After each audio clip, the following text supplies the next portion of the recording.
بہت مختصر ہے۔ اس زندگی کے اندر اگر دوسروں کے محتاج رہیں گے، اپنے آپ کو دوسروں کا ملازم رکھیں گے اور دوسروں کی ضروریات کو پورا کرتے کرتے اپنی ضروریات کو پورا کرنے کی کوشش کریں گے تو یہ زندگی ہمارے لیے تنگ ہو جائے گی۔ اس کے لیے اپنے آپ کو آزاد کریں اور ایسا آزاد کریں تاکہ خود اپنی بھی آزادی ہو اور دوسرے لوگوں کی بھی آزادی ہو۔ حضور علیہ الصلوۃ نے فرمایا، جس کا مفہوم ہے کہ جس وقت انسان اپنے دوست اور اپنے بھائی کی کام کے اندر ہوتا ہے، اللہ تعالیٰ کی ذات اس کے کام جو ہے وہ پورے کرتے رہتے ہیں، اور اگر انسان جو ہے وہ ڈھیلا مڈالا رہے اور خواہ مخواہ اپنے آپ کو ایک محدود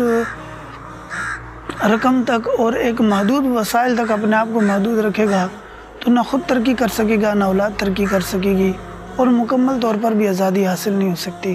تو اس کے لیے آپ علیہ السلام کی جس طرح آزادی کی زندگی گزاری، حضور علیہ السلام نے ہجرت فرمائی،